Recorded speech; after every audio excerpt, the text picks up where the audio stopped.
rappellera quelque chose, nous allons illustrer la technique du repoussé. Ce démoniaque mais néanmoins un sympathique personnage, tout d'abord dessiné, puis reproduit sur calque, est ensuite reporté sur la plaque de cuivre à l'aide d'une pointe à tracer.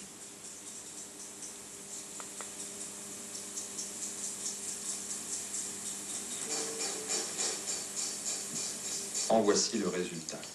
L'opération suivante consiste à déposer une fine pellicule d'huile au dos de la plaque, ceci permettant une bonne adhérence de la pièce sur le boulet rempli de ciment de ciseleur.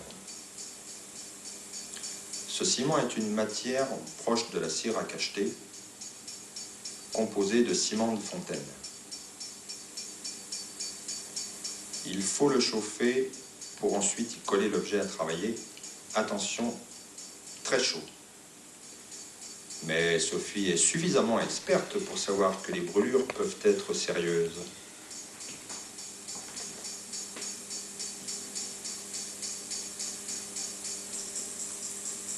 Le travail de tracé commence à l'aide d'un profiloir clair.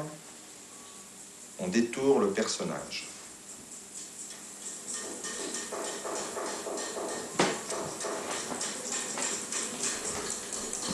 Empreinte du profiloir sur la plaque en suivant précisément le contour.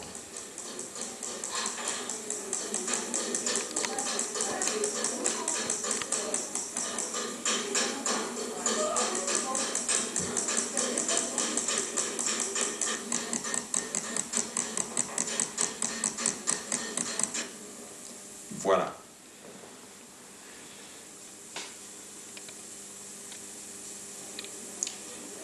Quelques ciselets dans leur boîte, puis une série de plats noirs, outils qui vont nous permettre de repousser le volume en creux.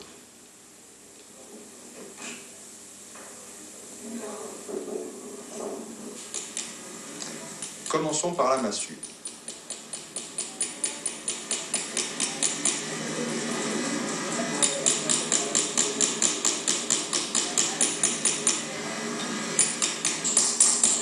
Puis son manche.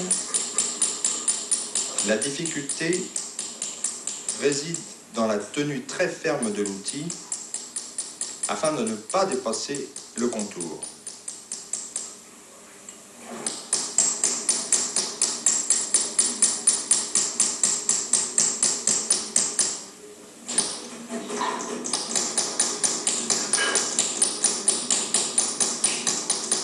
Le repoussé du personnage se fait dans les grandes lignes sans insister sur les détails.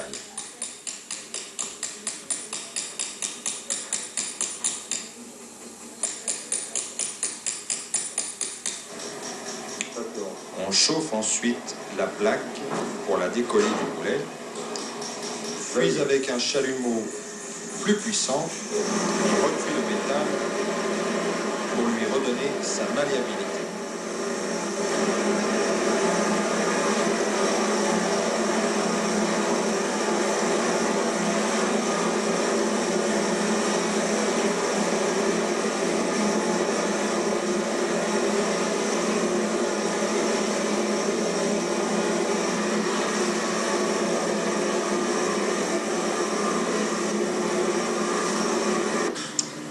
La plaque que vous voyez là vous montre le volume en creux, contrairement à l'impression que donne l'image.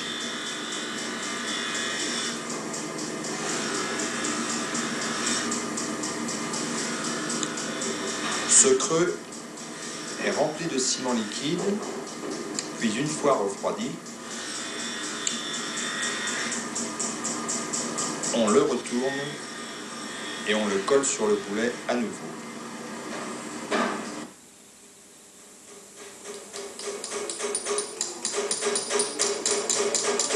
On détourne rapidement le relief à l'aide de plats noirs appropriés. Répétitives s'enchaînent, décollage, recuisson, etc. De façon à travailler la pièce sur ces deux faces et préciser progressivement la définition du sujet. Voici le résultat obtenu après 3 passes successives. Un peu plus tard, la langue de la famille originelle des ciselets s'est agrandie d'un certain nombre, beaucoup plus petit bien sûr, pour rentrer dans les détails.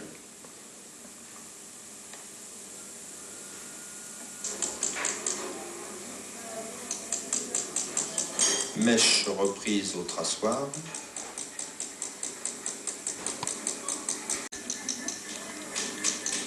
Un léger petit martelet façon chirée sur le manche de sa massue.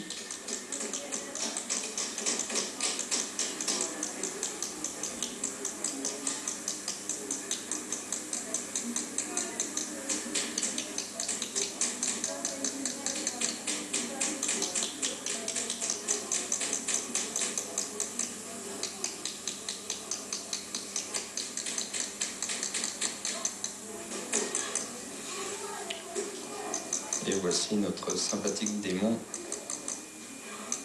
qui véritablement commence à se détacher de sa plaque. D'un mat de fond, le détourage définitif du personnage s'achève.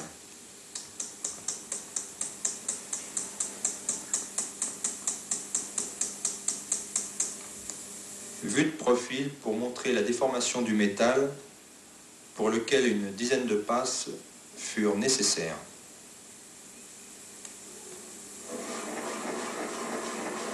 Le dernier décollage de la plaque sur son support, l'empreinte laissée par celle-ci sur le ciment du boulet. Il ne reste plus qu'à la nettoyer. Et voici le résultat final avant patine.